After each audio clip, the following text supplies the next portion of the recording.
This week's Piltch Point with Avram Piltch is proudly powered by PureVPN. The best way to protect your privacy online is with PureVPN. You can hide your online activities, say goodbye to regional restrictions, and improve your streaming quality. Plus, it's available for almost all of your devices. You can get a special price and a 31-day money-back guarantee right now by going to pilchpoint.live/PureVPN. Still loving that music. Anyway, so what have you got for us tonight, Avram? So I'm going to give you like when kids are in school and they're like, "What did you do for your summer vacation?" or "What did you do for your winter vacation?" Uh, I'm going to show you my pictures from a very special outing that I had yesterday, and ask how much you know about all of these things that I'm going to show you. Excellent. So my son, who just had his 12th birthday, and I went to the Vintage Computer Festival East, an annual event in New Jersey where they have people come and bring like all kinds of old computers and show them off and do exhibits. They sell kind of retro kits. They have people selling old stuff. They have presentations and talks. They have classes on how to do certain things. Um, and so we got to go only for one of the 3 days, and unfortunately, the classes that we wanted to go to were signed up because we didn't get there early enough to put our name on the list to do learn Atari Basic or Atari Assembler, which is what he wanted to learn, which is kind of funny because we looked in the room, we looked that there was no room on the list, and my son got upset and he's like, "Oh no, I'll never learn Atari Assembler." That's something that has never been said before. So I want to show you some of these pictures that we took, and see how many of these things you and if you those in the audience remember using or can identify. And some of these have some really fantastic stories behind them that I did not know before. So I learned some things, as you would hope to learn something at an event like this. So. Um, so let's see, I'm sharing my screen here. So this first picture is from the museum portion. I should note that if folks live in New Jersey or near New Jersey, the museum area where they had this, which is called Info Age in Wall Township, has a permanent computer museum. And, in addition to the festival. So this picture actually is from the permanent museum collection. And it shows Moore's Law, and it shows a bunch of, 8086 CPUs. One thing, some of these I have owned. Um, which of these have you used, Scott? So I'm looking at what's in here. So uh 8086, 286, 386, 46. I've had all of those. I still have at least one of each. Uh, um That is trying to certainly a message of the show: is that don't throw your things away. Yeah. Yeah. Um uh there's definitely a little bit of a pack rat mentality to my collecting, but there's also some, there's cool stuff, right, from the past that has kind of disappeared into history. So I'm glad that there's something like this. It's something that I want to do as well. I think we've talked about it on the show. My goal is to have a bit of a computer history museum, and I think we're going to incorporate that into the forge once we're in our own space, which is kind of cool to finally be able to start doing that. But yeah, I mean, there's a lot of stuff in there that, I mean, I even actively have, most of which still powers on. So I found this interesting. This is the first. I think this is the first AMD x86 chip, Uh huh. the 286 AMD. So That was kind of cool. Um, so this here is a Xerox Star 8010. Yeah, it It is. is, you'll notice it has a UI, like a GUI. This is a Xerox computer that I think was primarily made for business, but it had its own user interface that looks quite like the Mac. Astute computer historians will know that the Macintosh GUI was based on a Xerox GUI that was developed in the 70s at the Xerox PARC Research Center. Um, and of course, we all love the mouse, which has these wacky buttons, right? Um, this here is the PC Junior, um, the the really disappointing younger brother of the IBM PC that was made for a more sort of family and education audience, but wasn't fully PC compatible and had this terrible mushy keyboard, but it did take cartridges. So it had the basic cartridge on there. Um, this here is something I hadn't seen before, a TI branded luggable. Luggable being one of those type of computers that it was portable, but it still weighed like 40 pounds. Mm-hmm. Um, it was, I I have and this the one had two disk drives. We saw a I lot have of luggables there. I have the compact equivalent of it. Looks exactly the same. That's I have another picture of the compact. So Excellent. here's my son Isaac playing with an original Commodore PET.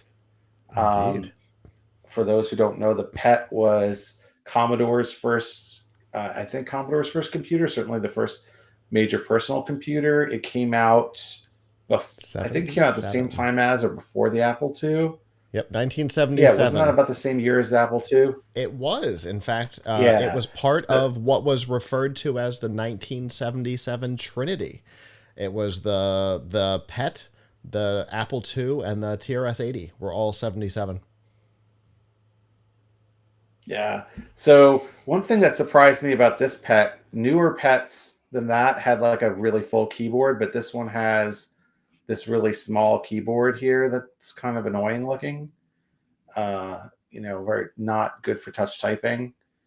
Um, so this here, wait till the screen shifts. That was This is the a that was the hobbyist 2000 computer called the that Cosmac. that was the 2001, right? With the weird little keyboard, the PET. Yes, Yeah,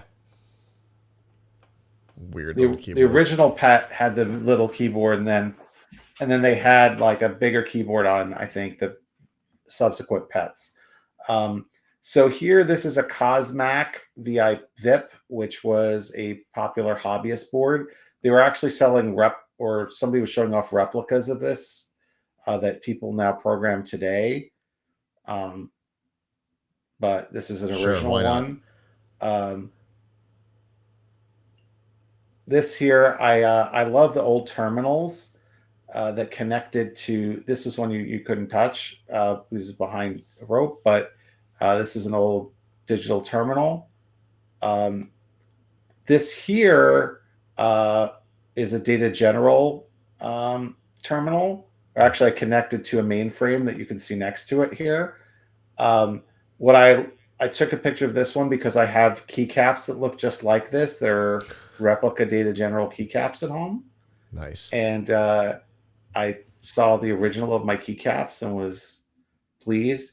So this here, somebody did. I don't know why they called it an abomination. Did something to fix this computer. Um, this was somebody had Linux OS as their license plate. Sure. Does anybody recognize the person on the computer screen? I don't know. I actually not sure what kind of computer this is. I don't think it's a very. I think it might be a PC. That's Douglas Adams, Oh, okay. author of Hitchhiker's Guide to the Yeah. Galaxy. Um, so somebody had a picture of him there. This here, another one that I really thought was cool is a B box. Are you familiar with the B box? I assume it's hardware that shipped with BOS. Correct. I believe it was a PowerPC chip inside. Okay. Um, so they had that running. Um, I thought that was cool. Oh, Here's a K Pro, that same monitor another lug, that another everybody luggable. owned at some point in their past. That Dell monitor. Which Dell monitor? That black one. This? That Oh one. yeah, Yeah. yeah. Everybody had that monitor at some point in Yes, their past. Either at work or I'm school or sure at they. I'm home. sure they did. There you go. Yes, everybody had it. Um, so here's another luggable. One thing that I'm actually really curious about is what is the best way to get a green CRT that you can use with today's computers? Because there are some programs that kind of emulate the look of the green CRT in a terminal window in Linux, but it's just emulating it. It's not the real look because there's something about the phosphorus in these old monochrome screens that makes the text really sharp, and it's just not replicated by an LCD screen. I Yeah, that's for really sure. found myself missing these old monochrome screens, and there were so many computers with the old monochrome screens on them of different kinds. Um, Here's another one. This is an Osborne with a Mm. blue monochrome screen. All these ones recently I've shown you were all part of the regular museum.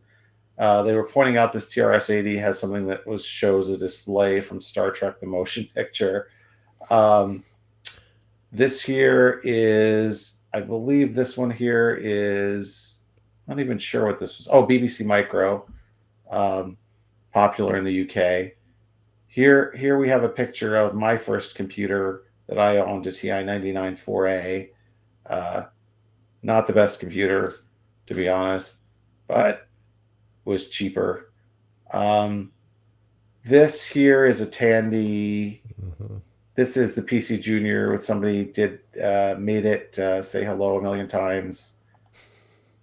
Here's my son with a regular PC. I'm not sure what the software was there, the PCRR, but he liked it. Here's an ancient laptop that is a 286 laptop, not common, right? Um, More TRS-80 Tandy stuff, uh, more of the pet. I'll get to we'll get to some more interesting stuff in a sec. This was another Samson I don't even recognize. Yeah. Uh, Here was another terminal, the ADM3A. Love the look of it. This was an Atari computer that came out in '91, so very a late Atari. Um, this was an HP terminal, so interacting with your thing. This, I guess, I didn't get a good shot. This was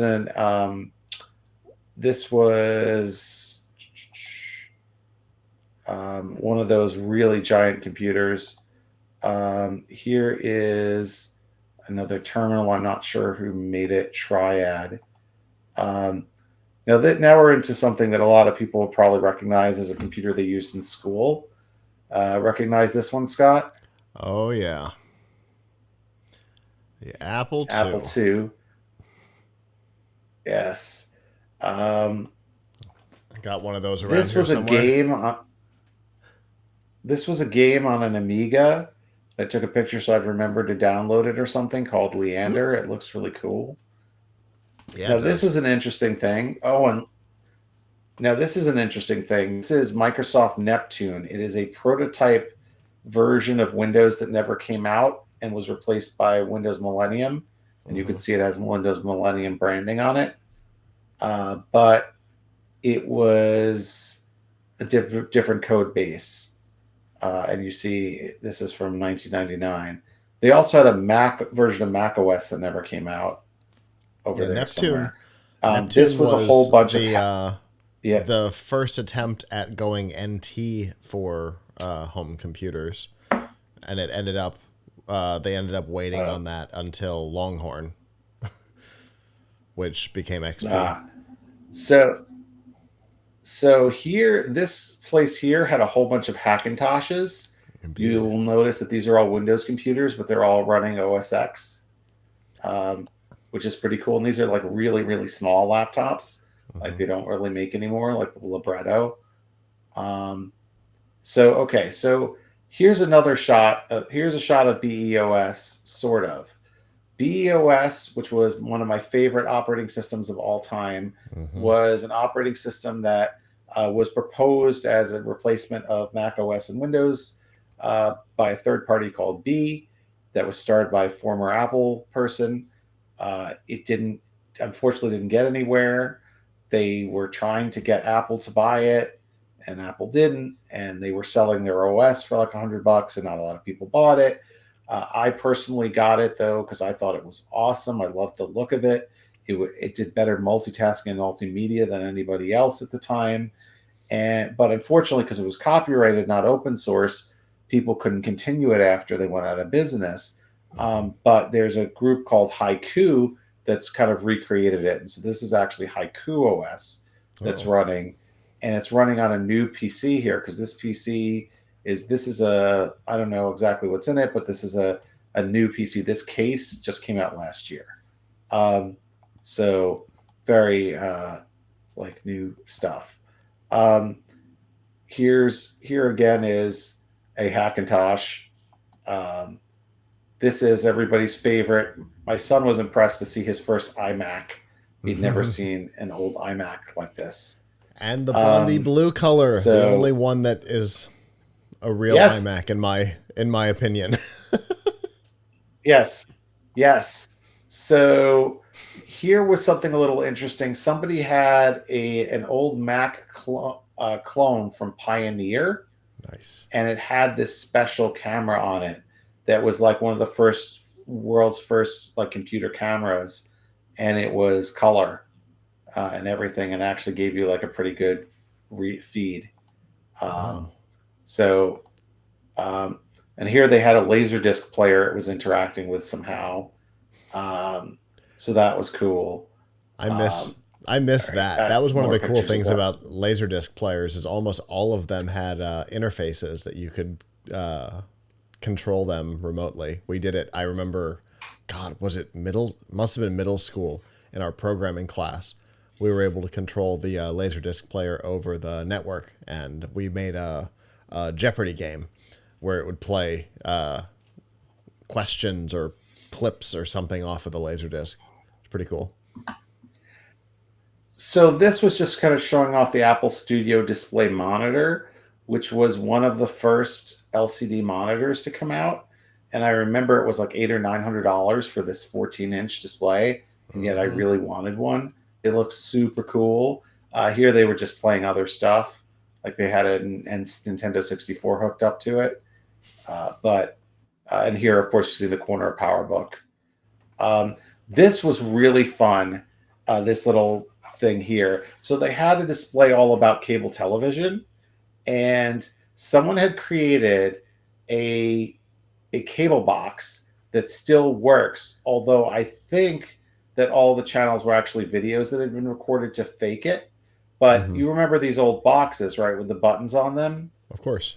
So there's my son playing with it. So like here it was, and you actually could move the you see it said 1998 preview networks or whatever. I think these are all recorded. Mm-hmm. Oh, it's an Arduino microcontroller used to sense the button press, and then it uses some kind of a feed into the TV that looks like old VCR stuff. But anyway, that was a fun look back. Um, some old printers there, so you might imagine dot matrix and such. I'm not even really sure what this was. Um, here, somebody was showing off Amiga emulation and Amigas. Um, so, and this is like a little Amiga emulator, and this is an Amiga, and they've actually had Amiga boxes that had Raspberry Pi inside. Here's an Amiga operating system. Um, some of these things were running MorphOS, which I think is an Amiga emulator. Um, Anyway, here's my son checking out the world's first 1984 Mac. Um, he was very impressed by it, but he thought it was very interesting how when you drag the windows, the outline of the window moves. Mm-hmm. Um, and when you double click on stuff, it just looks like it's kind of exploding. Um, Behind him here is an Apple Lisa, Lisa. which folks will remember was actually the predecessor of the Mac and another GUI Apple computer. Um, this I think we just took a picture of because it's a PDP-8 on a chip. Here's another printer. This one was printing out. I think this was a daisy wheel one because it wasn't actually printing dots. It was printing with characters, printing pictures made out of ASCII. Um, Here's a VT105 terminal, another digital terminal. Um, this here was an interactive computer. This person runs some kind of computer museum in, I think, where is it, Netherlands or something, and brought a couple of Philips branded computers that had Okay. come out in the 80s, that which I had not seen before. Uh, Here is another terminal called a Health Kit, which I'd never heard of before.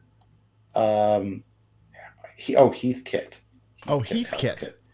Um, Uh, the Heathkit. Heathkits. Have you heard of these? Heathkit was something that, I had not. yeah, they were sold at Radio Shack. Were they actual computers or were they just dumb Yeah. terminals? Yeah, I think they were computers. Huh. Fascinating. Um, so this person just had Zork running on a C64 and they had an Atari. Nothing too special. This person here was showing a lot of sort of clones of the Cosma Elf and Cosma VIP, those like hobbyist boards that they were showing. So here's one that was made with Arduino with these little keys. Um, and he also had the original board somewhere on here. Just crazy, all these little boards. Um, so like here's one of the old Cosma real boards, and here's an emulator, and here's one of the original Cosmo boards. Um, these are all hobbyist things that hobbyists did. This person had a computer with Frogger on it. And did you ever have a joystick that looked like this? I think I still do. Yes, I had one. I definitely had a joystick like this. Um, so, um, so another luggable computer. I'm not really sure which luggable this is, um, but we'll get to some. So this person was making like reproductions of the PDP-8 and PDP-10, which were like major computers with lights and switches. Let's see, back to another Tandy. Now this part to Commodore me was 64. fascinating. Which this That one. okay, yeah. So yes, sorry, Commodore 64. So this setup here was fascinating. They had South American computers. So what happened was half of the table was Brazil and half was Argentina. And the guy from Brazil told us about all these Apple II, 2 Plus, 2E clones that were made in Brazil only under different names. So here's one that was a 2E, and you could see the inside. The boards are very similar to an Apple board, but were made by somebody else. Um,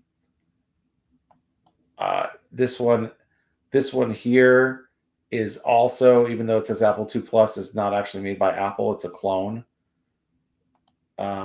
Similarly, this Craft 2 Plus, you'll notice has a numeric keypad, which I don't think any Apple II ever had, and it has Portuguese letters above some of the keys.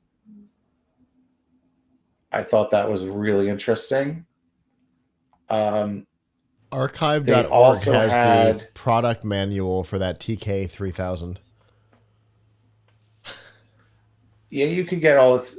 So here's a TK2000. I think this was an Atari clone, but Looks like it. not 100% sure. So the Argentinian guy on the other side here had something very fascinating to say. He said Argentina was a dictatorship at that time and was not allowed to import computers from the US. So they would get the parts from Commodore sent to them, all the parts, the keyboard, the boards, everything, and then assemble it in in Argentina and sell it there. So these are Sinclair. You remember the ZX 80 or the Sinclair, the cheapo Sinclair computers that were not great. Here he's showing me a cartridge that has like multiple cartridges in it or multiple games because it's for an Atari clone called the Froggy Junior. Um, the Froggy Junior. Wait, here's a picture of the joystick, the Atari joystick that came with the Froggy Junior. Have you ever seen a joystick like that before? No. He said it doesn't have a PCB inside; it just has metal, and that when you move the joystick, it touches the metal. Both Sure. fire buttons do the same thing. Um, he said. Um, Here's a closer look at the Froggy Junior, which is their Atari clone, Atari 2600 clone, right? Yeah, it is. Um, and the cartridges would often have what? Yeah, it is. Yeah, it is what? Atari clone. That's definitely a 2600. Yeah, it's an Atari clone. Yeah, yeah. So and so they also these are some of the Commodore clones they had. One was called the Dream Commodore 64. Um, and these were all sort of put together. Here's another Spectrum clone that they had. This is the Dream Commodore 64. Looks a lot like the original Commodore 64, to be fair. Um, right. Um, so these were all Argentinian computers that came out because they couldn't import from the US. Also, they needed a special video chip because they were neither NTSC nor PAL.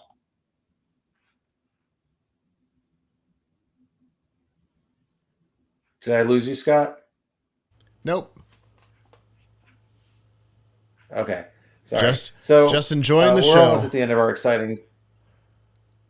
Sorry, we're almost at the end of our exciting show here. But you see here, you said compact, old compact computer, right? Uh-huh. Yep. So here's the old compact luggable. Um, Yeah. I think that's the model I and have. here you can see closer look at it. Um, Also, there was this old Toshiba laptop, and strangely, the thing my son most wanted to see was Windows 95. He seemed to think like that this is really old, and he wanted to see an old Windows running. Sure. Um, Whereas for me, or Windows 98 or Windows 95 Oh, or Windows ME running, he thought were amusing. that's an SE, right? Yeah. Um, Yeah. Also, I'm really curious about. I remember these sort of what would you call them? Semi laptops here from Tandy, where they had like a little tiny screen on it. Yep. Um, I have four of them I up. find those fascinating. I've never gotten to use those. Oh, I have four of them upstairs. you have four of them? Uh-huh. That particular model, I have four of them upstairs. What are they called? They were a Model 100.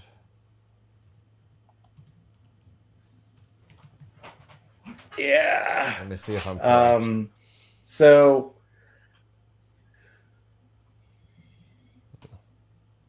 Yep, Model 100. TRS-80 Model 100. yeah.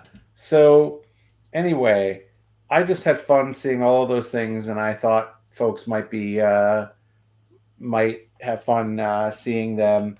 I was particularly excited to see some of these things that never came out in America, uh, that were just made because there were, a need in a foreign country to make such a thing, like the Argentinian ones, um, to really have folks innovate. So I thought that was really, really fascinating.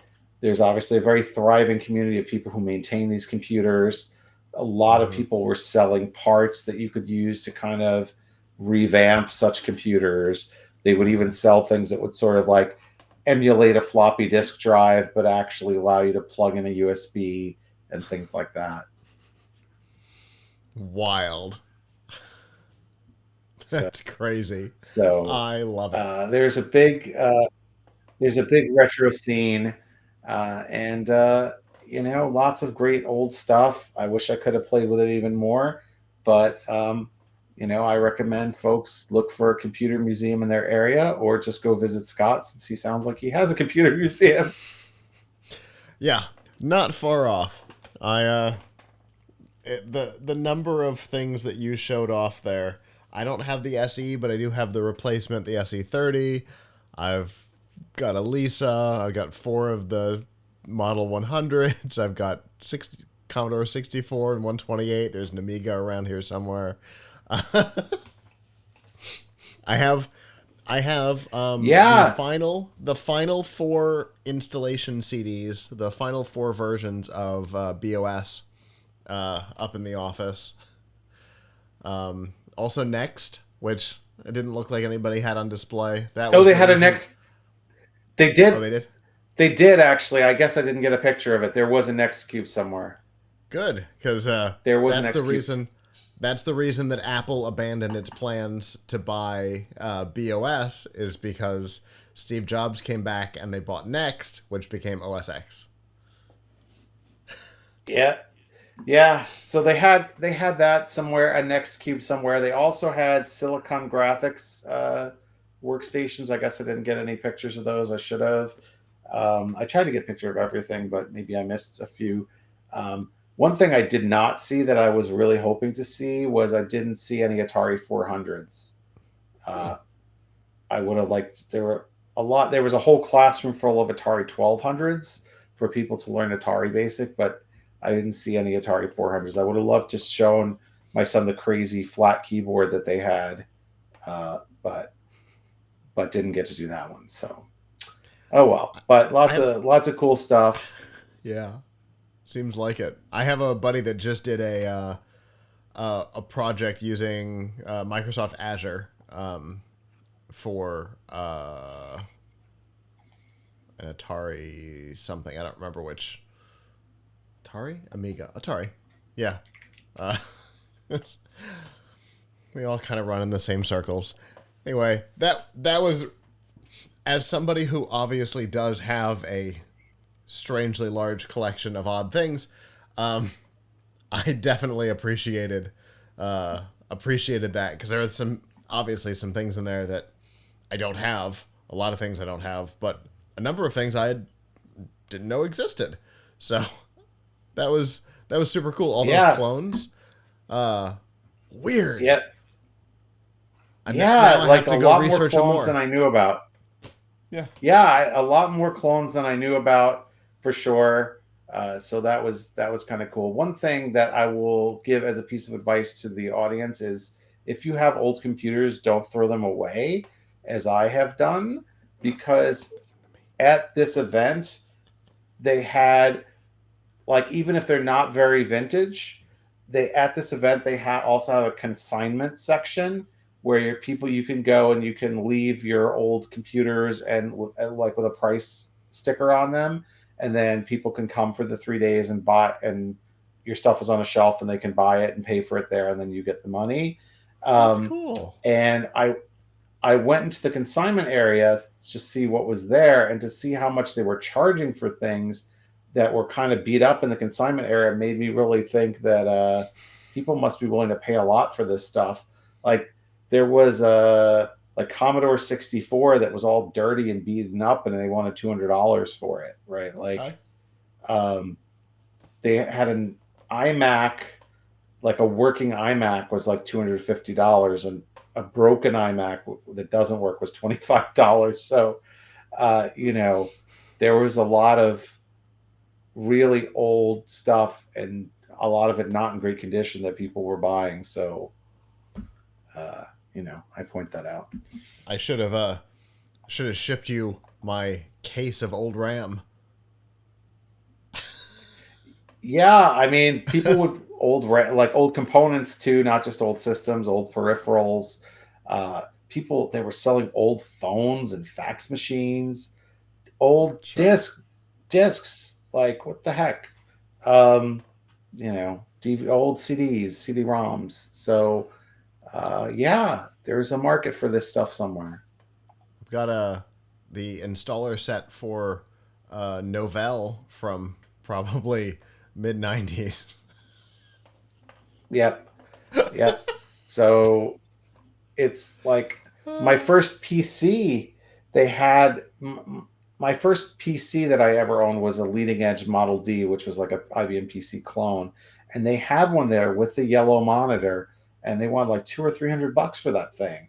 And I was like, and it was all yellowed and gross. It wasn't even like Mm-hmm. new and clean. Like, wow, the amount of money they were charging for some pretty bad, beaten up stuff. Imagine if you actually have something that's in good shape. Yeah, Yeah. right. You name your price if you got a Yeah. Lisa in good shape. Yeah, I mean, probably thousands, right? I got one. Yeah, if you wanted to part with it, probably make a lot of money. No, there's the weird history of that device makes me never want to part with it. No, I mean, it's a very important piece of computer history. I Yeah. wouldn't part with it.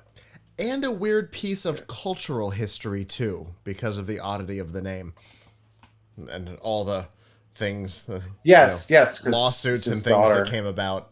Yes, he Yeah. named the computer after her, but he claimed that she wasn't his daughter, and all the cultural nonsense that came along with it. But that was a lot of fun, Avram. I know that's a personal thing, uh, that event, but obviously you have your day job and lots of other computer stuff over there, right? Yes, I mean, obviously we do a lot of stuff at tomshardware.com, but it was really fun to go, you know, to go to this.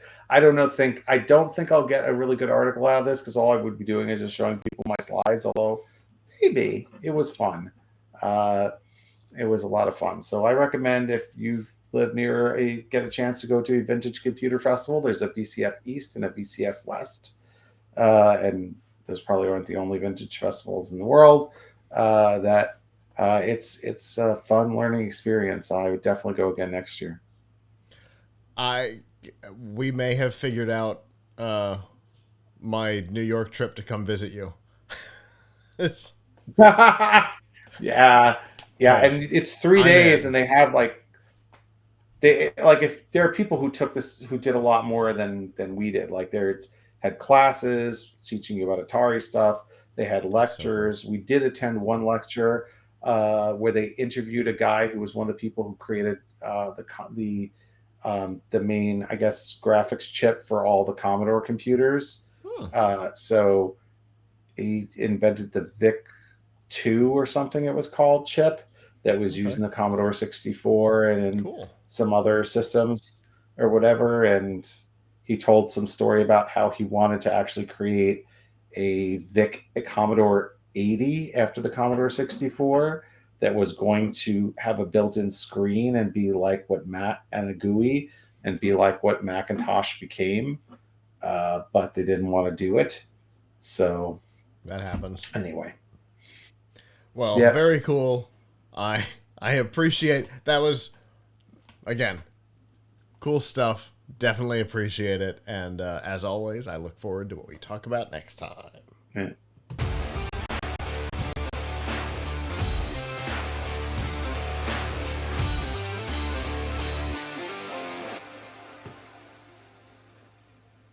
Hello, YouTube. Thanks for watching, and I hope you enjoyed this episode of The Piltch Point with Avram Piltch. If you did, please subscribe to our channel, and of course hit the notification bell since subscriptions don't mean much on YouTube anymore. And if you've got topics you'd like us to discuss in the future, we'd love to hear from you in the comments below. If you don't want to follow us on YouTube, that's okay. There's a lot of other ways that you can follow our content. You can find all of that by going to plughitslive.com/subscribe. There you'll see all of our shows and all the different ways that you can watch, listen, and follow along.